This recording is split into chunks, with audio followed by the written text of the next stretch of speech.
espero que no de conciencia, o si no, vamos a tener problemas acá. Pero todo bien.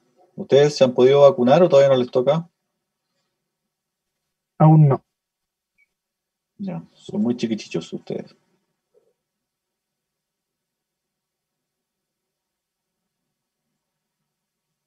¿Y se van a vacunar o hay algún, ¿cómo se puede decir? No sé cómo se puede decir. Antivacuna. Que hay gente que no se vacuna simplemente por ser antivacuna. Hay gente que no se vacuna porque su argumento es que no le interesa, o le da lo mismo, porque está guardado en la casa o porque no se junta con, o cree que no se junta con gente que lo va a contagiar. Y bueno, otro argumento que versan en la ridiculez de todas estas cosas que hemos escuchado, como el imán del brazo, que se te pega, el chip. Y bueno, pero eso lo hemos venido escuchando hace tanto tiempo. Nada nuevo. Cada uno está en su derecho si se quiere vacunar o no. Después hay que hacerse responsable de su acto nomás. Esperemos que nadie tenga algún problema. ¿Sí? Así que mientras va llegando gente, aprovecha a saludar a los que se van integrando. Espero que estén bien, que no que estén bien de salud, que se encuentren bien con sus estudios. Yo sé que estamos en un año, seguimos con un año complicado, ustedes están en primero, y ingresar de esta forma, si bien ustedes, algunos ya venían ya con la experiencia del año pasado, eh, no deja de ser complejo este sistema, más allá de que nos manejemos virtualmente y que las plataformas resuelvan el caso. Yo creo que es importante intentar sostener eh, las relaciones, los vínculos socioafectivos, eh, de una manera que traspase lo virtual, ¿no? Y esperemos que para eso podamos encontrarnos pronto. Bueno, a usted difícilmente los voy a llegar a conocer físicamente, pero bueno, aquí estamos dando la pelea, intentando hacer lo mejor por tratar de sacar el curso adelante. Así que eso. Mientras están ingresando algunos compañeros, compañeras, ¿alguien tiene algún comentario que hacer? Eh, ¿Alguna duda que haya quedado de la clase pasada o algunos contenidos? Dejo abierto la palabra.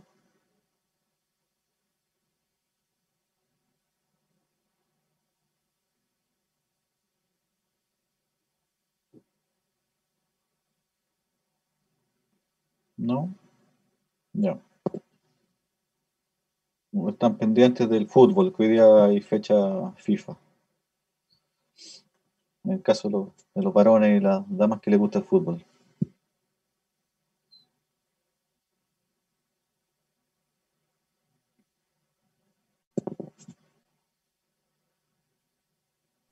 Digo, profe, ¿y usted danza al fútbol o no? Si juego al fútbol o si veo el fútbol. Son dos ¿Se cosas ve distintas. fútbol? Por supuesto que veo el fútbol. Pero no cualquier fútbol. Yo solo veo los partidos de Ñublense. Yo soy de Ñublense. Aguanta Ñublense, no.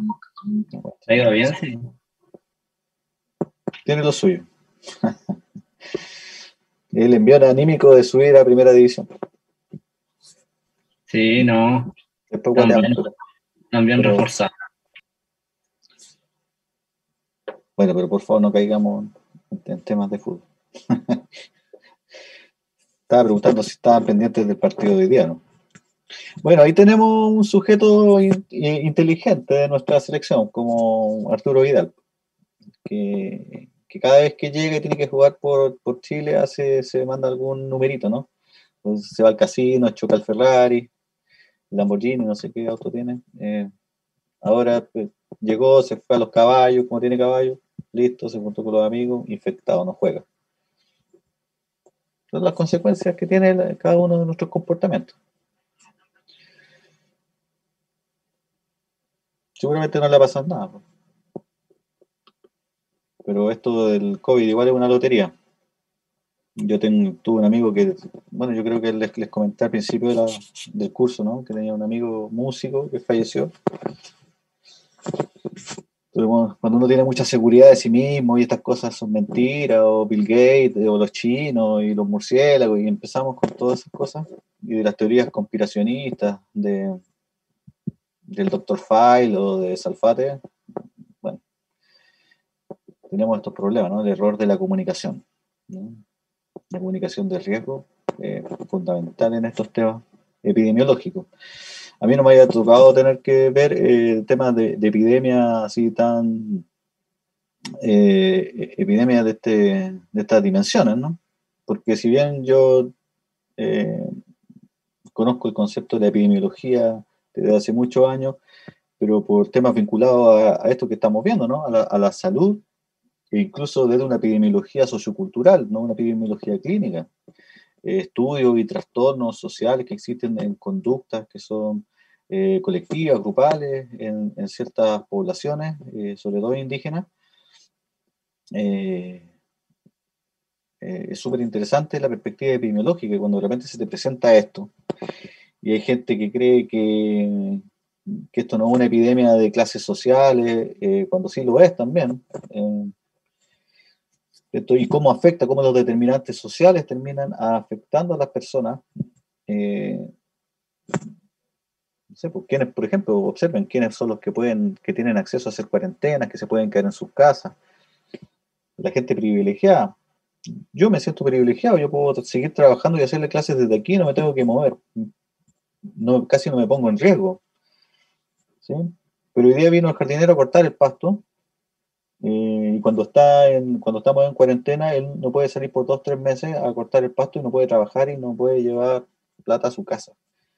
Eh, y cuando intenta salir así a la mala, ¿no? Clandestinamente, lo detiene el carabinero y le pregunta si anda con un pase, con un permiso. eh, Le pasan una multa y no tiene dinero para poder pagarla.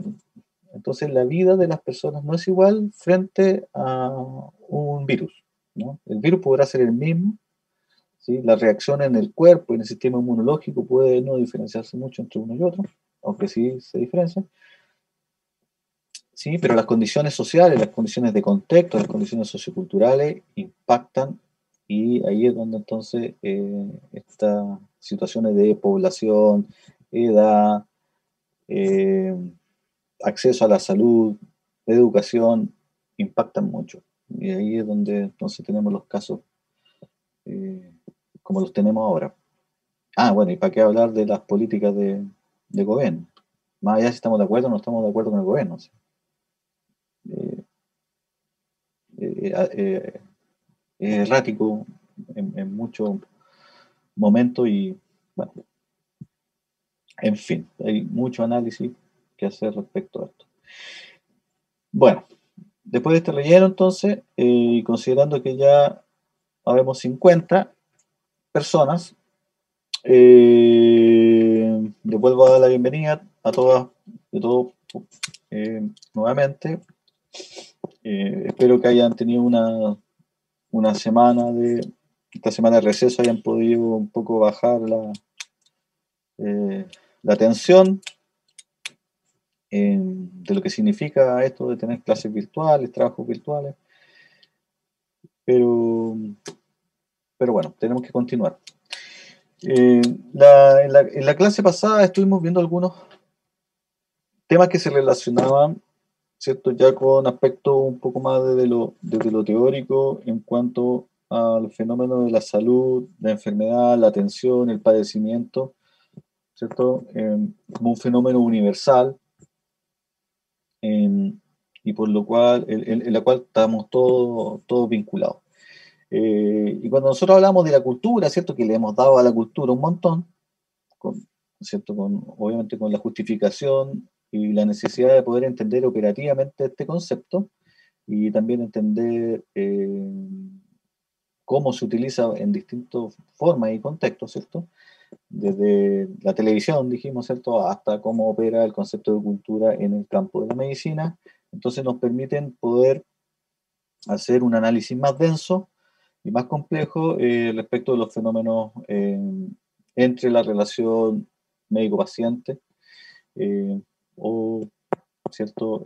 Agentes de salud, usuarios.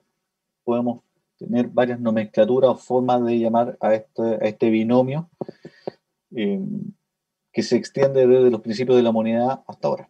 ¿Sí? Una persona doliente, ¿sí? Que padece algo, que entonces requiere de cuidado y de atención de un especialista. Y así entonces eh, la humanidad y las distintas sociedades, a partir de sus prácticas, de sus conocimientos, de las ideas que están vinculadas al área de la salud, elaboran ciertos, eh,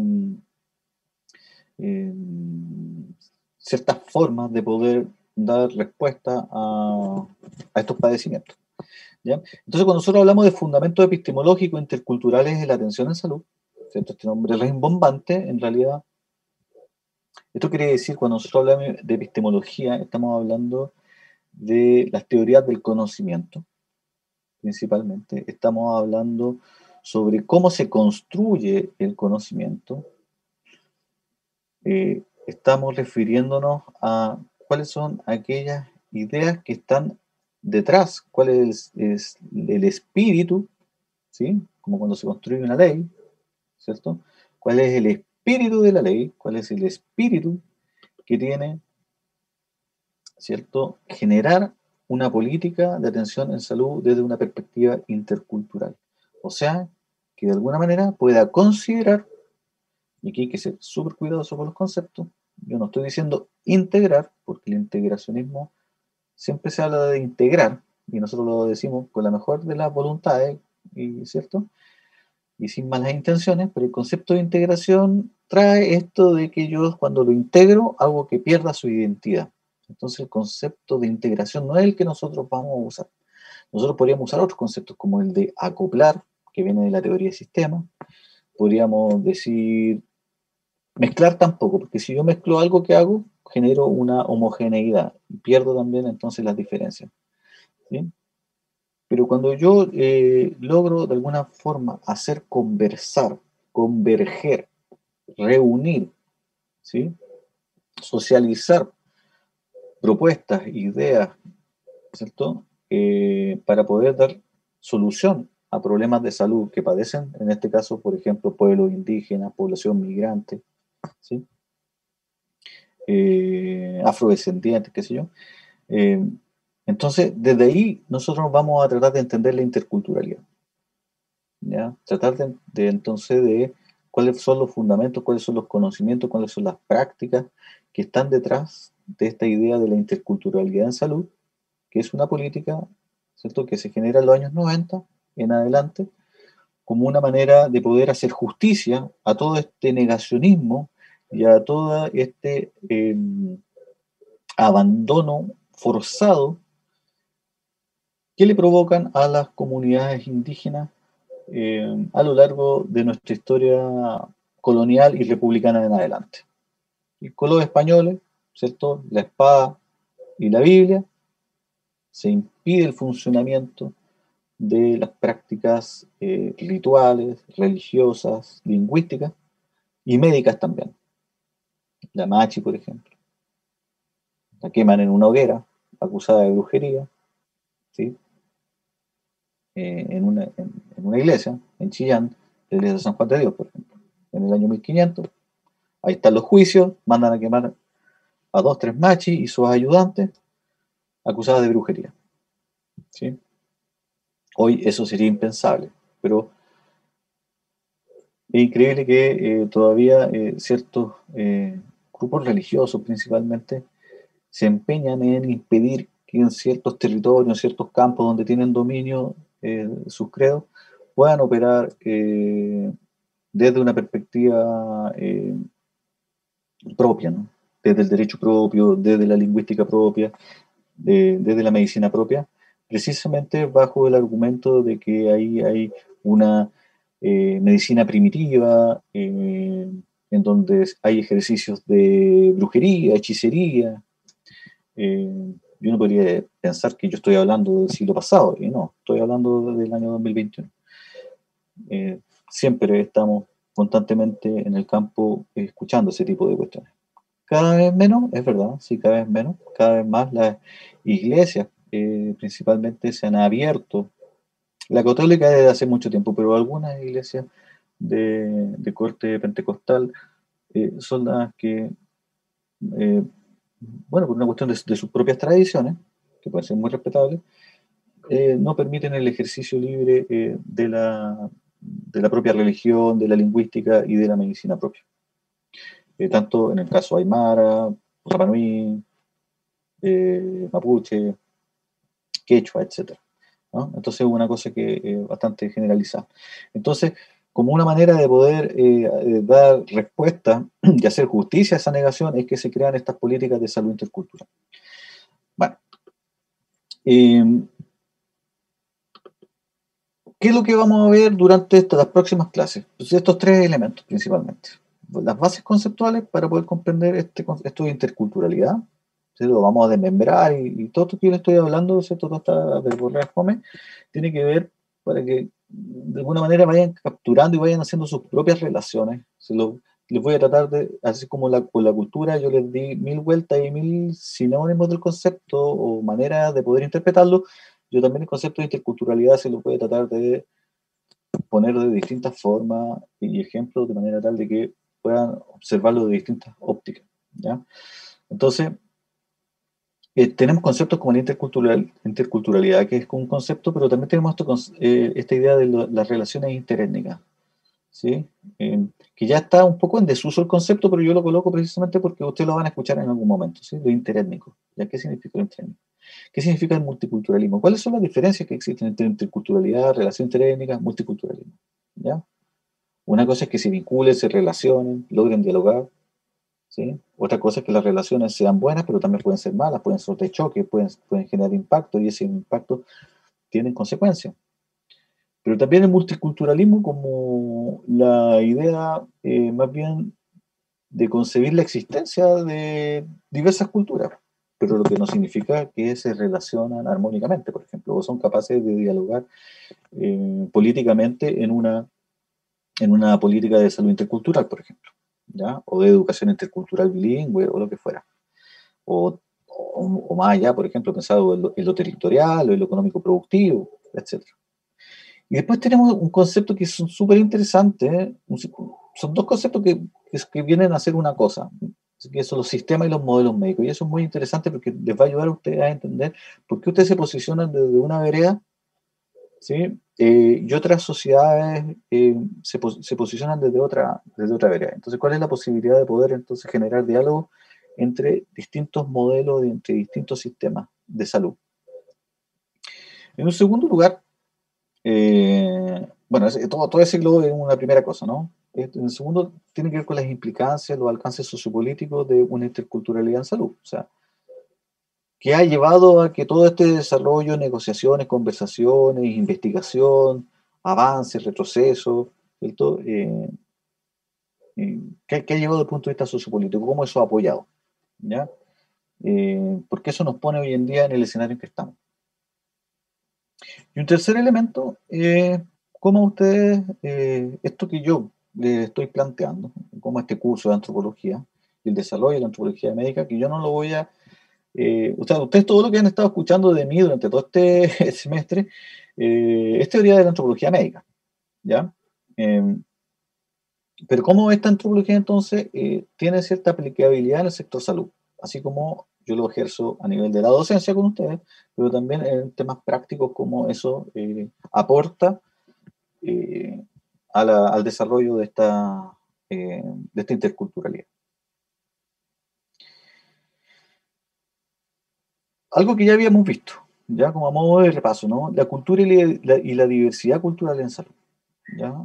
Nosotros hablábamos que la cultura, ¿cierto? Ya lo sabemos, eh, aplicado en el campo de la salud, es un eje para el análisis de los factores sociales, ¿cierto? De cualquier proceso de salud, enfermedad, atención, ¿ya? O sea, por un lado, como desde una idea de salud, de equilibrio, o de distintas maneras de expresiones de la salud que pueden tener los distintos grupos, así como también la enfermedad y las distintas formas que hay para adquirirlas y para poder recobrar la salud, ¿cierto? Piénsenlo todo esto como procesos, no como cosas independientes.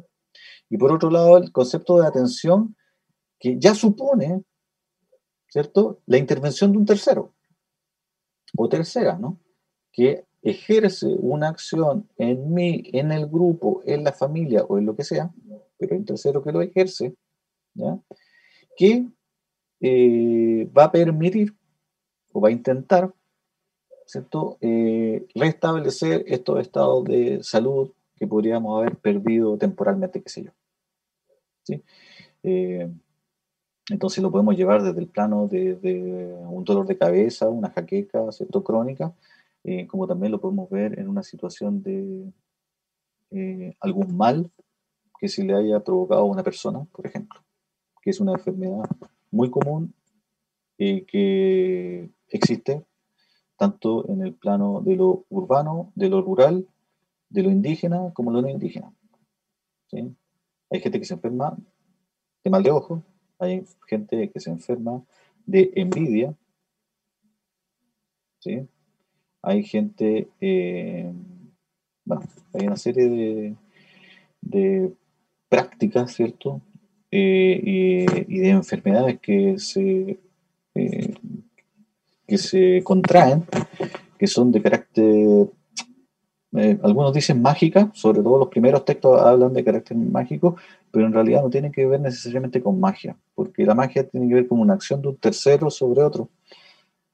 Pero bueno, yo no quiero entrar un poco en la complejidad de cómo se desarrollan los males, pero a veces puede ser, por ejemplo, y en el mundo mapuche se da mucho por ciertas transgresiones que se producen por el mal comportamiento que tenemos los seres humanos en relación con nuestros ecosistemas, por ejemplo.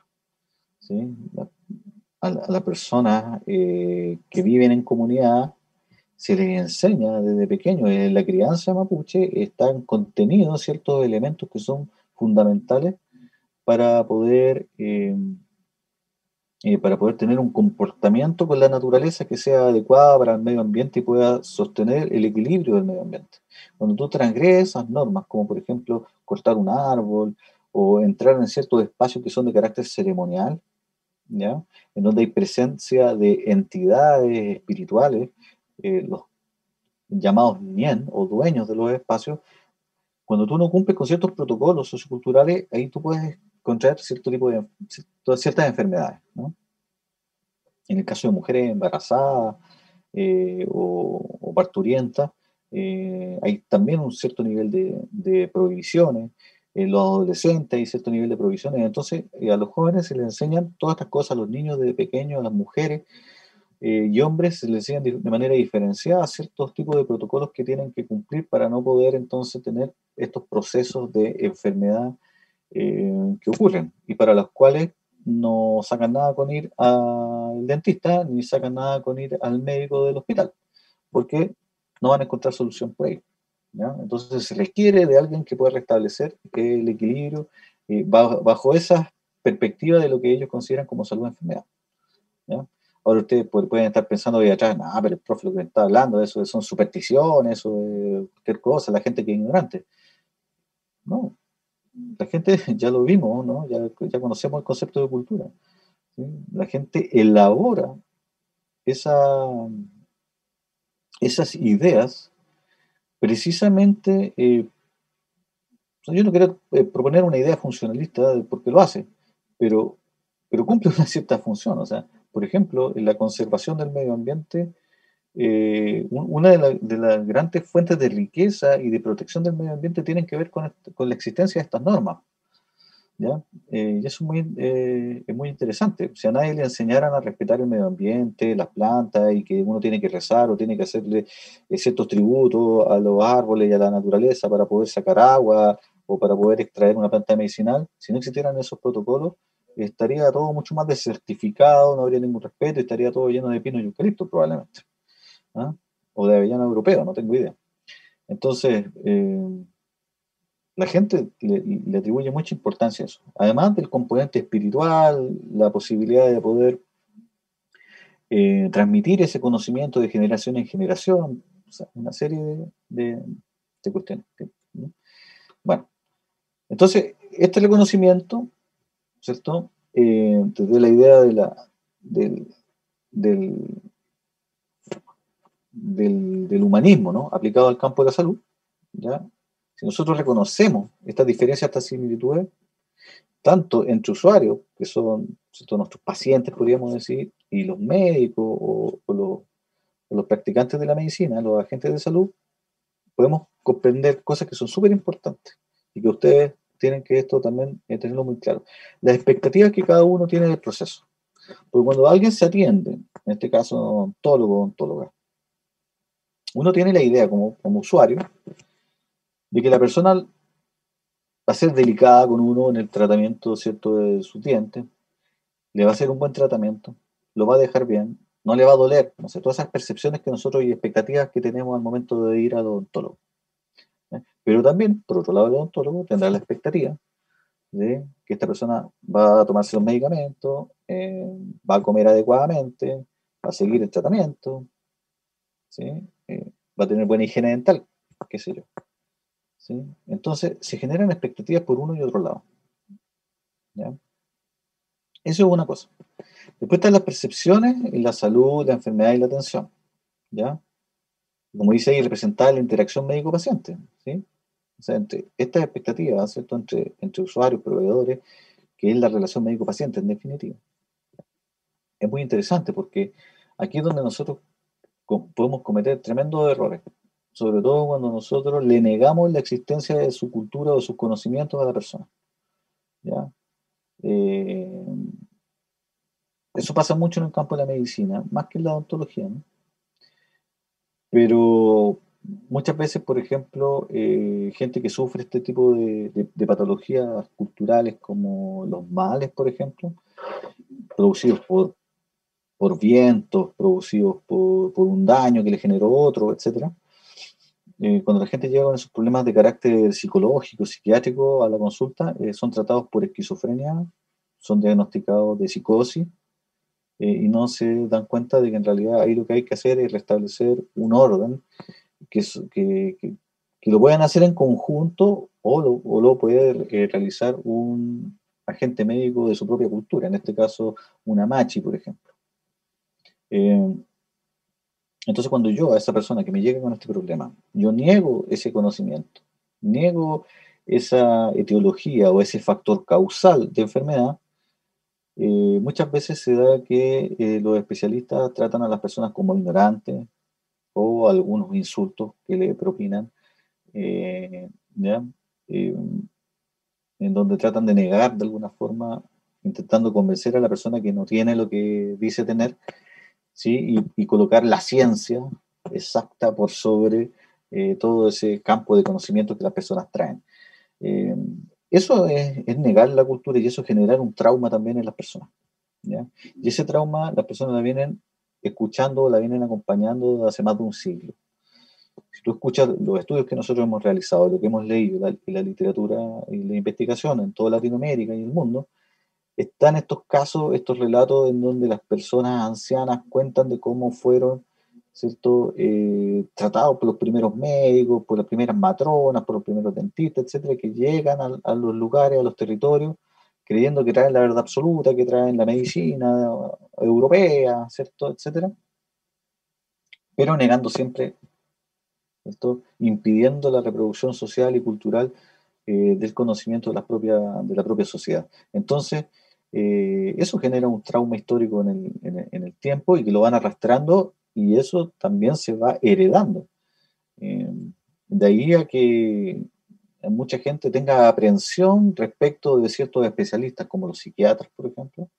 Estoy hablando del mundo indígena, ¿no?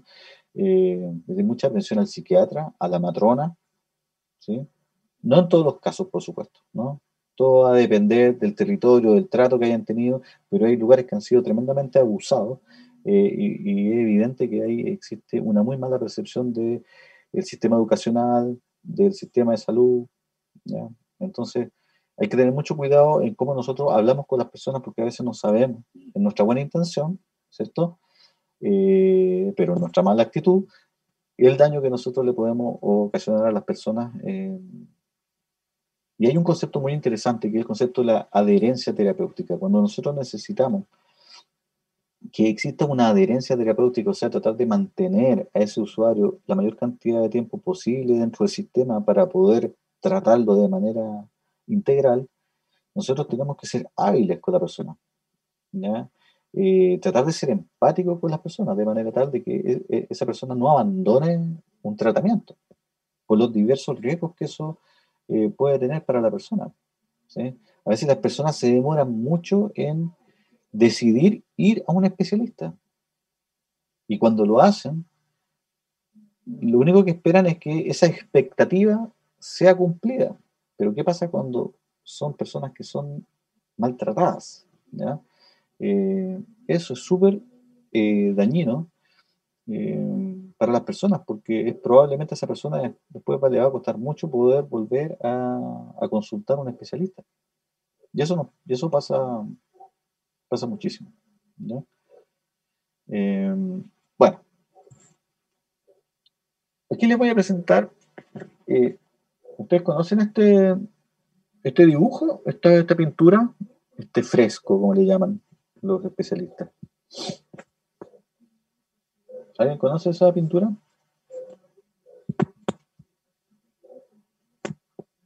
La nave Yo de la los verdad es que locos. nunca la había visto, profe. Nunca la he visto. O quizás Ya. la he visto, pero no me acuerdo. Si te he visto, no me acuerdo. No. Claro. ¿No hay ningún artista en el curso que le hayan mostrado esa pintura alguna vez? ¿No? ¿No hay nadie de la Edad Media en este curso? ¿Nadie que tenga 1500 años? Bueno, esta pintura es muy interesante porque habla de una idea de la medicina que había en la época, en el 1500. El Bosco tiene unas pinturas que son delirantes, por favor, búsquenla en internet después. Eh, pero esta es muy interesante porque se refiere a una perspectiva que hay, o sea, claro, de una perspectiva de la época en relación con la justicia y la medicina, ¿ya? Ustedes me dicen, ya, pero ¿qué tiene que ver una cosa con otra? Bueno, resulta que el, siempre la medicina ha estado muy ligada al sistema o al orden jurídico, ¿ya? Ayuda a proponer un orden. Y ayuda también la medicina a que un abogado, por ejemplo, o un juez pueda eh, consultar sobre ciertas cosas que no son de su competencia. O sea, yo soy un juez, yo puedo determinar justicia, pero resulta que yo necesito saber si esa persona está loca, es un pedófilo, es un enfermo, es un psicópata, necesito saber qué le pasa a ese sujeto, por qué se comporta así. Entonces, requiere siempre del ámbito de la medicina como si fueran los únicos que saben, como que ellos son la verdad. Por eso que a veces se habla de los semidioses, ¿no? Así como sujetos que sí estudiaron en la universidad y saben todo. Bueno, pero ¿qué es lo que pasa acá?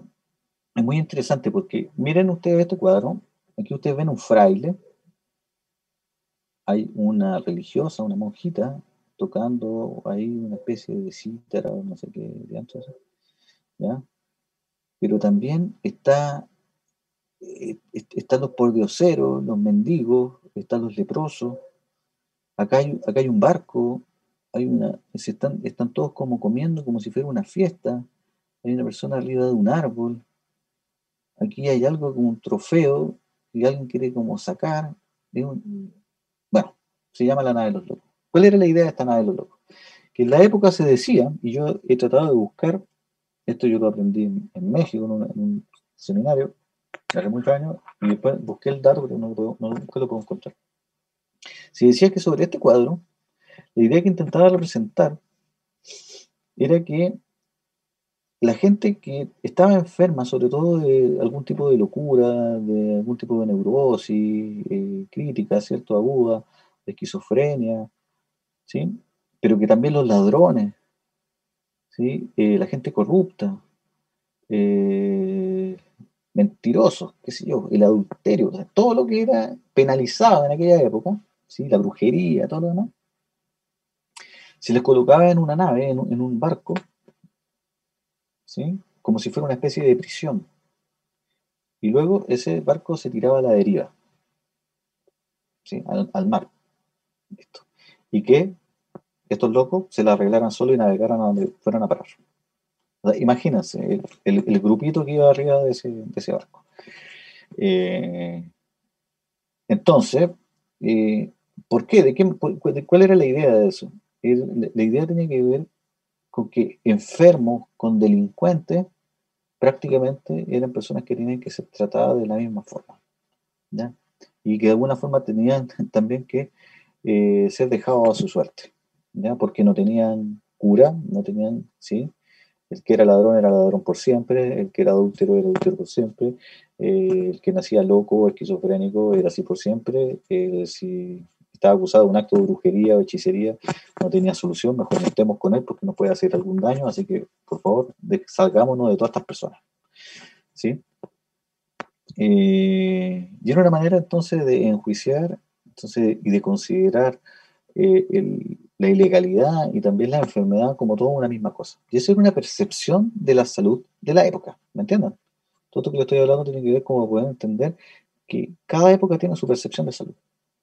Y aquí se trataba de graficar un poco eso, ¿ya? Bueno, pero más adelante yo les quisiera mostrar a Rembrandt y la clase de anatomía. ¿Ustedes han podido ir a clases de anatomía o todavía lo siguen haciendo online?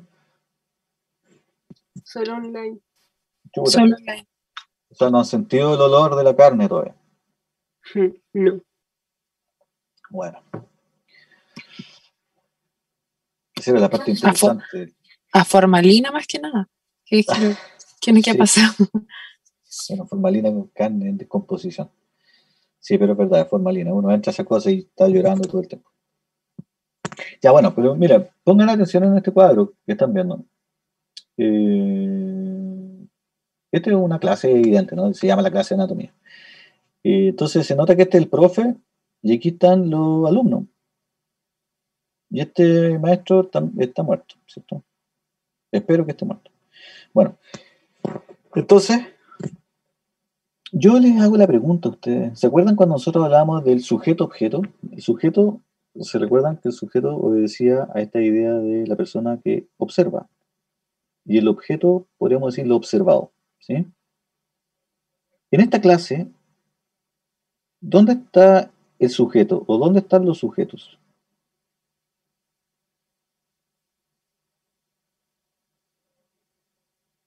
¿Quién me puede decir? ¿Dónde ve al sujeto aquí puesto? ¿Quiénes son los observadores? ¿Quiénes son los sujetos que tienen el conocimiento? ¿Quiénes son? El profesor. Perfecto. Y sus ayudantes, ¿no? Que también algo de conocimiento ya habrán adquirido.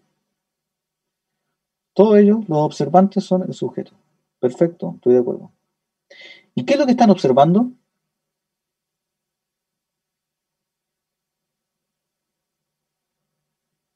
Fíjense bien. ¿Qué están observando los alumnos?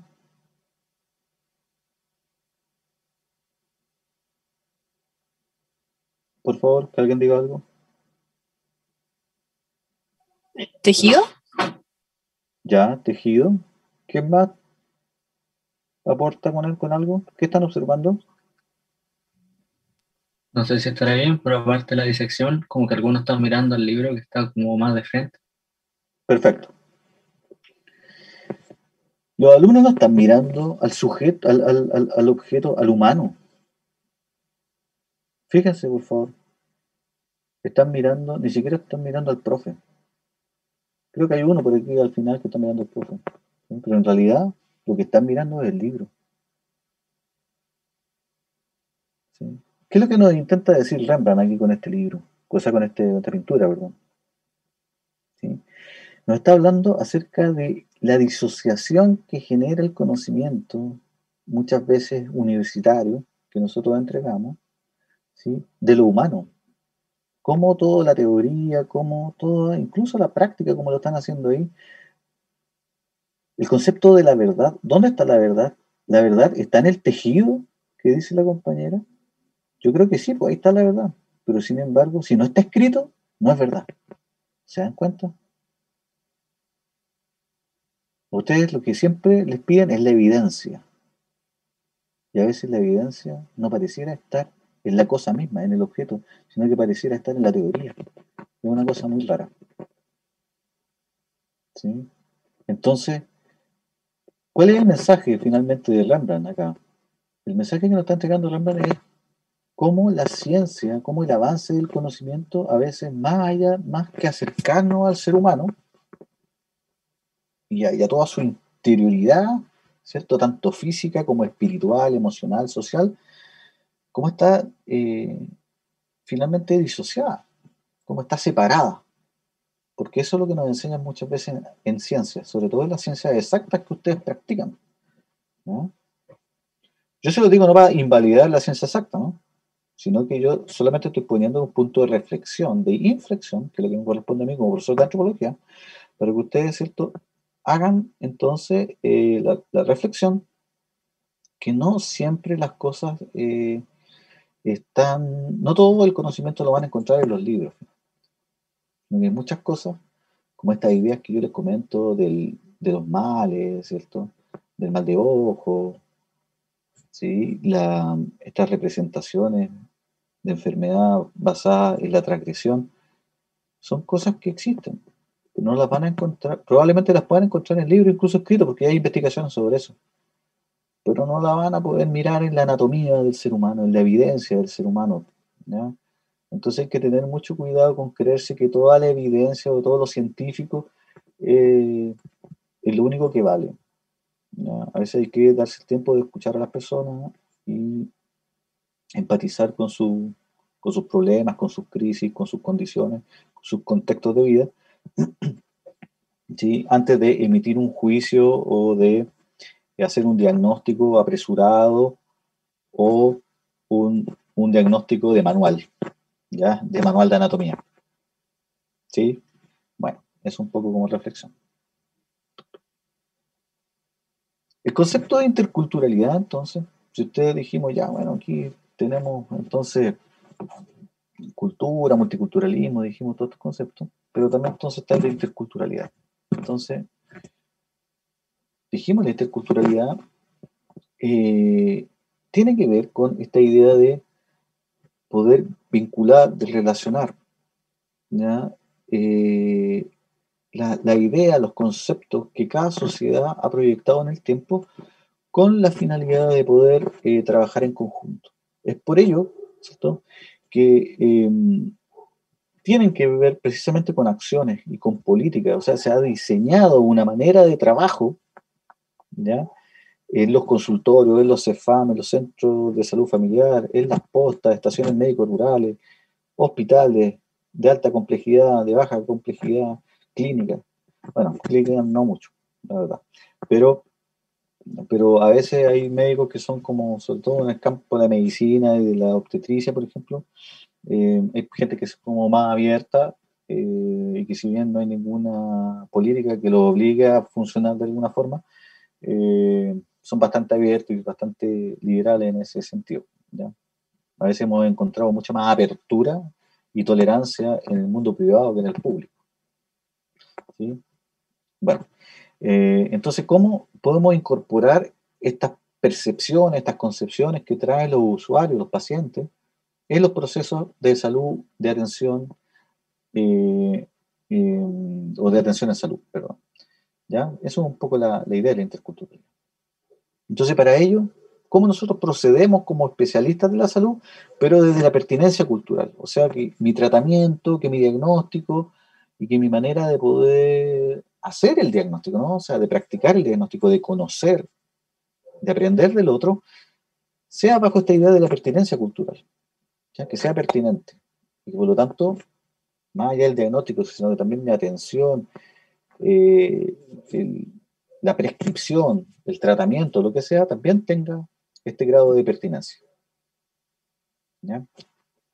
Eh, entonces, eh, esto de la diversidad, también, si ustedes se dan cuenta, aplica no solo para el componente de lo indígena o lo étnico, como yo digo ahí, sino que también a la diversidad de todo tipo de personas.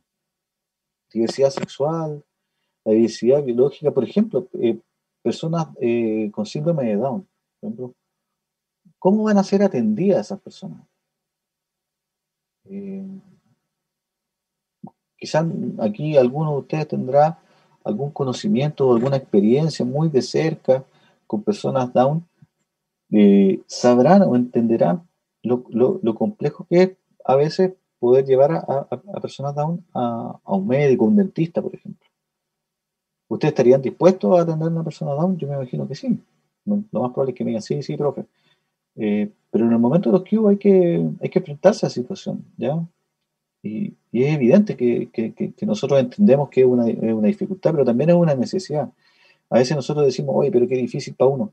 Sí, pero imagínate cómo es de difícil para ese otro, ¿ya? Es como cuando alguien tiene que dar el pésame. Siempre me han puesto ese ejemplo, ¿no?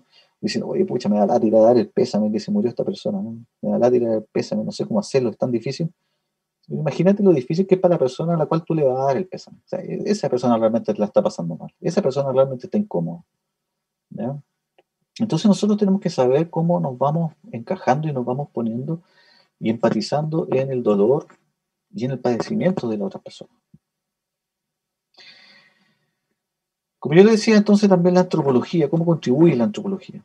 ¿Ya? Ahí es precisamente donde nosotros intentamos escudriñar, ¿cierto? Conocer, develar, comprender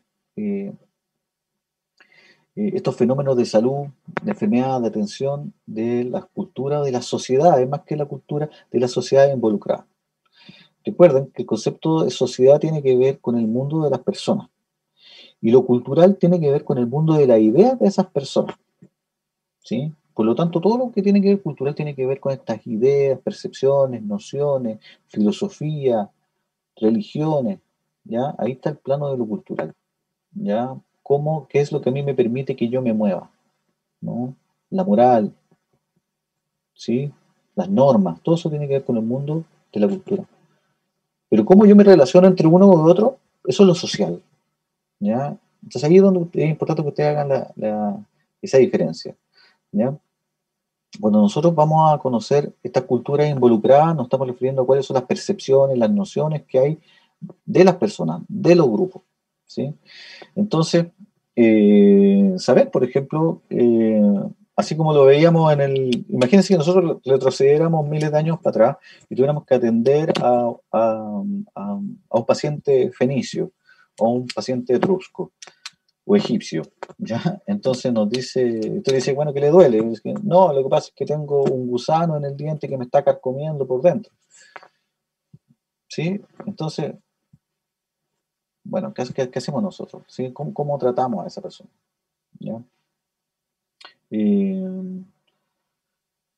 Ahora, por favor, no piensen que cada vez que atiendan a una persona que es indígena o que es afrodescendiente o que, no, que le va a salir con cosas de esa naturaleza. No, para nada. Pero hay ciertos conceptos y ciertas ideas y ciertas nociones de la salud que todavía están muy presentes y que cada vez se están recuperando más como una forma de descolonización de todo el acervo de información que nosotros le hemos entregado y le hemos impuesto durante tanto tiempo, ¿ya? Entonces la gente también está recuperando no es que la gente se esté poniendo más ignorante o esté volviéndose ignorante, no, porque no tiene que ver con la ignorancia, tiene que ver con una forma de entender el mundo y de estar en el cosmos, simplemente.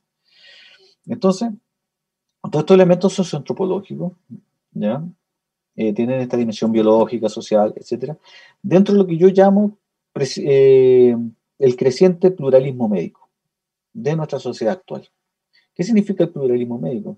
Significa que la gente, si nosotros consideramos que la gente tiene ciertos niveles de padecimiento, tiene ciertas enfermedades, la gente busca respuestas. Y yo me imagino que ustedes en su familia habrán experimentado esto también, en donde la gente no quiere ir al médico, por ejemplo, sino que prefiere ir a otro tipo de terapeuta. ¿Sí? Flores de Bach, aromaterapia, yoga. ¿Sí? No quiere ir al kinesiólogo, no quiere ir al traumatólogo, prefiere hacer pilates. ¿Sí? Y ahí existen ciertos componentes científicos, pero también existen ideas más bien kinésicas de la movilidad del cuerpo, de los fluidos del cuerpo, de la termodinámica, etcétera, etcétera, percepciones que tienen que ver sobre cómo nuestro cuerpo funciona y cómo nuestro cuerpo se mantiene en equilibrio o se mejora, o se autorregenera, la autopoiesis, que se puso tan de moda, ¿cierto?, a raíz de la muerte de Humberto Maturana. Esta capacidad de autorregeneración, ¿no? Entonces, ese es el pluralismo médico, ese abanico, ese pool de posibilidades que existen en nuestras sociedades para tratar de dar respuesta a los problemas que tiene la población. Porque la población, así como en un momento era eminentemente indígena, hoy en día nosotros estamos muy globalizados y por lo tanto existe la posibilidad de poder acceder a distintos tipos de medicina que han llegado a nuestros espacios, a nuestros contextos. La acupuntura, por ejemplo, muy extendida hace muchos años en nuestro país. Ese es el pluralismo médico, son los abanicos, o el abanico, ¿cierto?, de posibilidades, ¿sí? Es la diversidad de prácticas médicas que hoy existen. Entonces, a ciertas enfermedades la gente va al médico, va al consultorio, va al hospital, y no le dan respuesta o el hospital tampoco puede darle un mayor tratamiento, proporcionarle un mayor tratamiento, porque no tiene las condiciones para poder darla. Entonces la gente en busca de eso produce lo que nosotros llamamos el itinerario terapéutico, ¿cierto?, que es el recorrido que las personas hacen para encontrar una solución a sus problemas de salud. El itinerario terapéutico. Entonces consultan, ¿han escuchado eso en su familia, no? No, que fui donde este médico no me gustó, así que fui a consultar con este otro. No, este tampoco me gustó, así que me fui finalmente no sé, al quiropráctico, ¿ya? Que el quiropráctico considera lo que es la segunda medicina, ¿sí? Y bien, hay gente que le da resultados, me parece perfecto. Entonces, ahí se genera entonces este itinerario terapéutico que hace la gente. Pero también hay gente que va a la Meca, ¿ya? Me imagino que aquí muchos de ustedes, cuando eran guagua, o si tienen hijos, o sea, hermanos menores o más chicos, habrán santiguado, o ustedes habrán sido santiguados cuando chicos. ¿Alguien de ustedes aquí ha sido santiguado? ¿O sabe si ha sido santiguado? ¿O santiguada? Yo, profe, ¿Usted, Carlos? ¿Por qué los sí. santiguaron? ¿Qué le pasó? Es que cuando era chico, bueno, por lo que me contaban, ¿Mm? no paraba de llorar, estaba bañoso, no dormía. Mi abuela me santiguaba Tu abuela y se te me santiguó. pasaba. Perfecto. ¿Tu abuela era católica? Sí, Muy bien. ¿Y sabes con qué te santiguó? me acuerdo, si no me equivoco, era con azúcar y la hierba, no me acuerdo qué era, si la hierba mate o algo. Perfecto. Sí, queman azúcar, ¿ya? Y se reza. Y existen muchas formas de hacer santiguamiento, ¿no? Se agarran unos palitos de fósforo a veces y le colocan una cintita roja, o le ponen una cintita roja ¿cierto?, a modo de contra, ¿cierto?, en la muñeca al bebé, o colocan un escapulario en la cuna y le hacen un rezo y la guagua se desahoja, porque el concepto que se ocupa antes de santiguar, el diagnóstico es ahojamiento o mal de ojo, que muchas veces se atribuye, y se sigue atribuyendo, esto no estoy hablando de hace 100.000 años, sino que actualmente, ¿cierto? Se atribuye a que cuando parece que el compañero era bonito cuando guagua, no sé cómo es ahora, pero se dice que entonces cuando el bebé es bonito, entonces lo adulas mucho o le hacen mucha fiesta, ay, qué bonito tu guagua, qué bonito el niño, lo ahojan. Dicen que la gente tiene la sangre pesada o el ojo fuerte. Todos estos conceptos usan. Y ahojan el bebé. Usted me puede decir, pero profe, las cosas que está hablando, ¿no? No, yo solamente les estoy compartiendo cuáles son los conocimientos que existen en la población, en toda nuestra población, ¿ya? Y no pasa nada, ¿ya? Y eso también es un ritual médico, es un ritual de sanación. Esa persona no estudió medicina, no pasó por la universidad. La abuelita aquí del compañero lo que hizo fue hacer un ejercicio de la medicina propia de una religión, ¿sí? Que es la religión católica, que es antigua la guagua. Perfecto. Y funcionaba. El compañero ahí está vivo y coleando, ¿sí? Entonces, tenemos otras, como quebrar el empacho, les tiraban el cuerito, dicen unos, le apretaban el esternón. Hay una serie o la columna, hay una serie de otras prácticas que tienen que ver con lo que nosotros le llamamos medicina popular urbana, en donde existen, en este pluralismo médico, recuerdan, existen meicas, santiguadoras, componedores de hueso, ¿cierto? Que son como los kinesiólogos populares, ¿sí? Tenemos curanderos peruanos, ¿ya? Bueno, tenemos gente que tira la suerte, gente que también hace magia, ¿sí? Y todo eso son formas de medicina o de formas para restablecer los equilibrios o para poder ejercer un efecto sobre otro u otra, ¿ya? Entonces la medicina no es solamente lo que se enseña en la universidad, ¿no? Existen distintas formas de hacer salud, de hacer medicina. Ese es el pluralismo médico que nosotros tenemos. Bueno, Menéndez, sí, Eduardo Menéndez, que es un mexicano, un antropólogo mexicano, nos habla que el pluralismo médico son la forma en que todo conjunto social produce sus representaciones sobre sus padecimientos, como la cultura chilena, por ejemplo, o la sociedad chilena, perdón. La sociedad chilena entonces genera esta relación entre lo urbano y lo rural y trae, ¿cierto?, estas medicinas folclóricas que algunos les llaman, ¿no? De conocimientos como campesinos, de las hierbas medicinales, y ahí está todo ese conocimiento y se relaciona con el mundo de la ciudad. Entonces la gente consume medicamentos del hospital, por decirlo de alguna forma, y también consume esta herbolaria que puede ser de origen campesino, indígena o no indígena, ¿sí? Pero fíjese usted que en Japón el matico lo ocupan para lo mismo que lo ocupan los mapuches.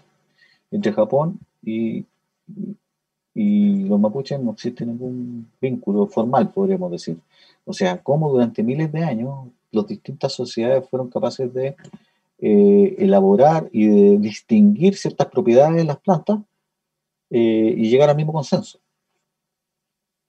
¿sí? Por ejemplo, el matico ocuparlo como cicatrizante, ¿ya? Bueno, y así una serie de plantas.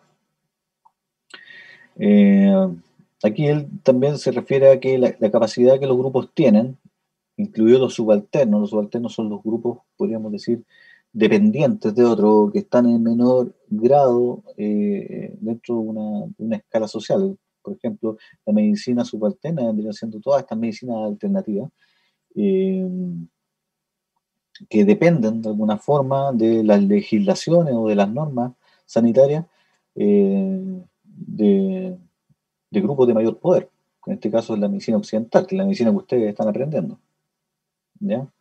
Entonces dice, para utilizar indistintamente y en más de una forma una posible solución o atención a los padecimientos. O sea, las personas pueden ocupar tanto la medicina del hospital como la medicina popular, la medicina indígena, y ahí pueden transitar. Hay gente que buscando solución va al médico, no pasa nada. Va a la medicina popular urbana, no pasa nada. Consulta con la medicina china, no encuentra solución. Termina donde la machi en un ritual de sanación. Muchas veces eso pasa. Cuando uno va, yo he acompañado muchas veces a gente machi, tengo amigos y amigas machi, viejitas, qué sé yo, otros más jóvenes, y siempre en las consultas hay gente que no de origen mapuche. ¿Por qué? Porque hay gente que no ha encontrado solución y respuesta a sus padecimientos. Y los buscan entonces en otro sistema médico, ¿ya? Eh, ¿Cómo opera el concepto de diversidad cultural? ¿Ya?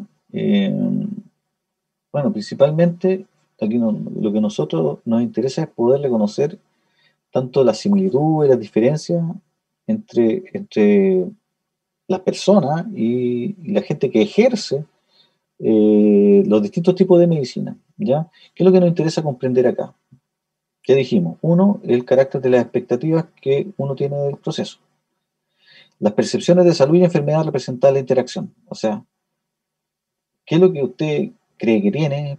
¿Cómo lo adquirió? ¿Cómo cree que usted puede restablecer ese equilibrio? Son cosas que a nosotros nos interesa preguntar en una conversación, ¿ya? Y no simplemente preguntar qué es lo que siente o dónde le duele, que sería como la tradicional pregunta. Fíjese que la medicina mapuche, la machi, no le pregunta a la persona qué es lo que siente, qué es lo que le duele, o no le hace ninguna pregunta. Hace un diagnóstico a partir de ciertas técnicas y prácticas que realiza de manera ancestral, como por ejemplo la urinodiagnosis, que es diagnóstico a través de la orina, o a través de los feumas o los sueños, ¿ya? ¿Sí? Ya sé que le estoy hablando cosas a ustedes que les pueden parecer súper irreales, pero es la medicina que lleva miles de años funcionando. Bueno, ¿qué otra cosa? ¿Cómo vamos a evaluar la calidad y el resultado de la acción terapéutica? Porque también nos interesa saber es eh, cómo la gente queda después de haber participado de un tratamiento que yo le he dado, ¿no? Eh, Evalúe que está bien, que actúe mal, que lo hice muy rápido, lo hice muy lento, que fui demasiado rudo, qué sé yo, que fui poco empático, o el contrario, ¿no? O que lo hice bien y la persona queda agradecida, ¿sí? Es importante saber eso, saber en qué me equivoqué, en qué no me equivoqué. Y eso muy pocas veces se enseña en la medicina occidental que nosotros enseñamos en la universidad. ¿Sí? Por eso es que es importante este fenómeno de la salud, la enfermedad, pero también el componente de la atención. O sea, saber finalmente cómo fue mi desarrollo en el restablecimiento de la salud de esa persona. ¿Ya? ¿Le dolió? ¿No le dolió? ¿Le quedó molestando? ¿No le quedó molestando? ¿Sí? Eso jamás ocurre. Jamás te llega una, una encuesta de satisfacción, por ejemplo, por parte de un dentista o de un médico. ¿Sí? ¿Qué le parece cómo lo traté? ¿Qué le parecen los medicamentos que le di? ¿Le hicieron efecto? No, a ti te atienden y te fuiste. ¿Sí? Entonces yo creo que también hay que dar un cambio, un salto, un cambio en eso.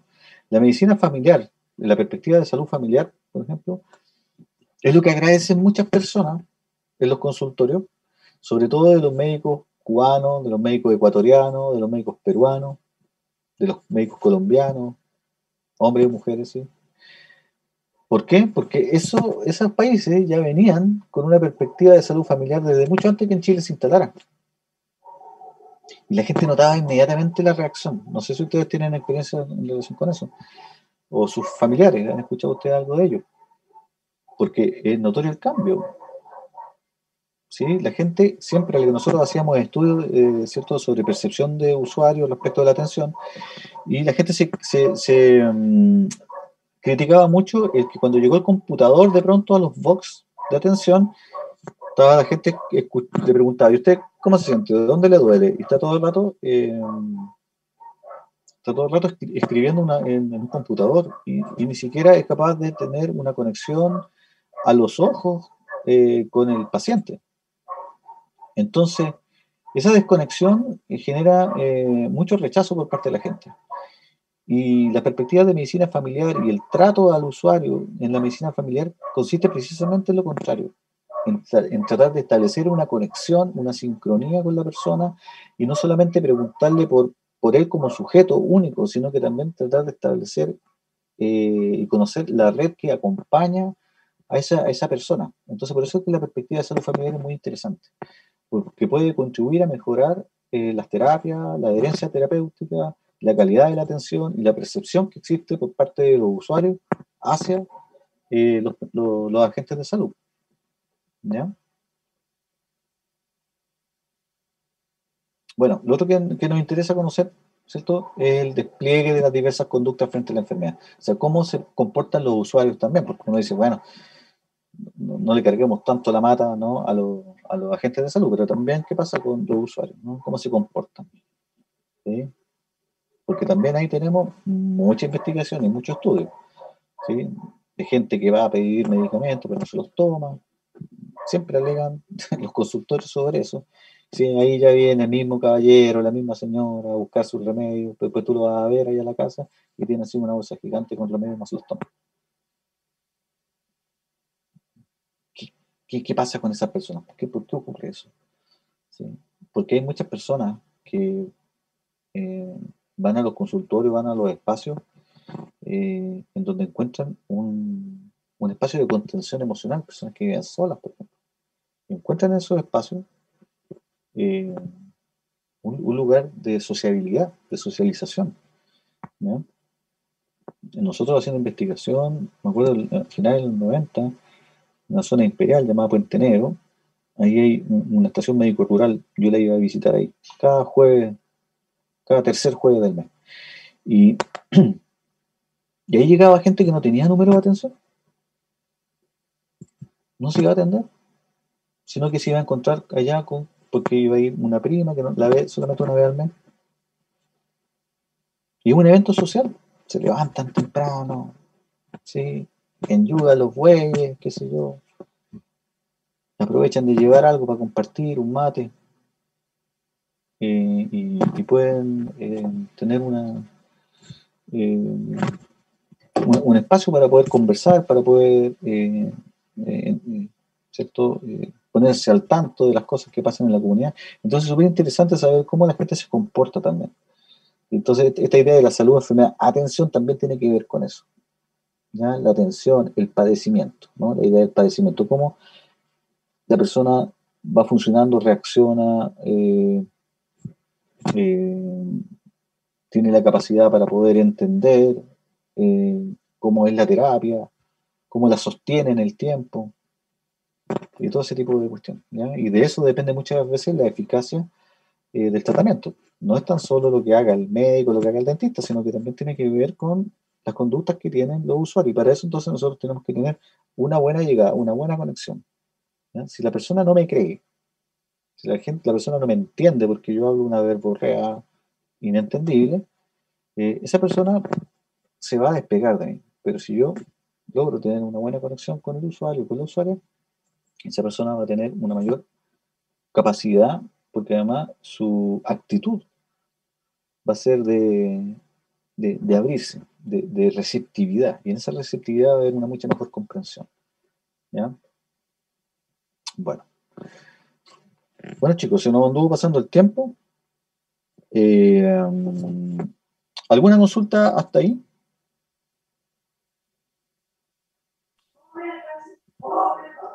Yo por lo menos no, profe. El mal de ojo, chuta, recién vi que alguien vamos a saludar a un compañero que acaba de llegar.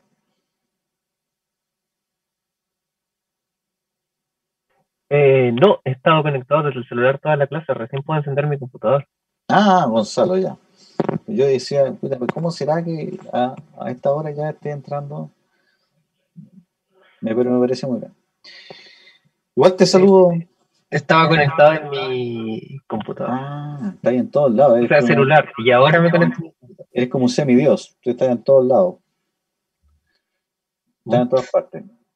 Oigan, chicos, al mismo tiempo. ya. ¿Algún comentario? ¿Alguien está con mal de ojo? ¿O le pincharon el mono? Ese concepto yo creo que lo conocen, ¿no? Cuando le hacen un daño así, cuando le quieren hacer El del muñeco vudú. Sí, ese muñeco vudú, le hacen brujería. Cuando se portan mal, las pololas o los pololos le clavan la foto, cosas por el estilo, ¿no? Esas son formas de hacer daño y formas de hacer mal, ¿ya? También se conoce así. Bueno, para eso existen unos libros y unos tratados de magia que son interminables. Yo no se los voy a dar a leer para nada porque no tiene sentido, pero de verdad que es muy interesante ese tipo de elementos y cómo el ser humano se comporta, así esas cosas no son, como yo les digo, del pasado, son cosas que hoy en día ocurren, están súper vigentes. Nosotros hacemos estudios de vigencia respecto de ciertas enfermedades o de ciertas prácticas en salud, y es increíble cómo hay presencia aún de este tipo de fenómenos, ¿no? Y que a mí me parece que enriquecen, ¿no piensan ustedes esto como que forma parte de la ancestralidad o de la superstición que la gente tenía antiguamente? Considérenlo como parte de la diversidad social, la diversidad cultural que tenemos. Verlo como una riqueza, más que verlo como como un retraso. Verlo como la diversidad, ¿cierto? Como una posibilidad. Mientras más cosas tengo, ¿cierto? Más riqueza hay, más discusión. Antes no, pues antes la diversidad era considerado como algo malo. Bueno, va a depender, ¿cierto?, de dónde esa idea tú la plantees, pero no sé, por eso se lo dejo a usted y y sus percepciones de vida o qué es lo que pretenden con su profesión, pero yo creo que en la diversidad está la riqueza y bueno, y eso es un poco lo que me interesa transmitir, ¿no? No creamos que la población se comporta de manera homogénea, ¿por qué no es así?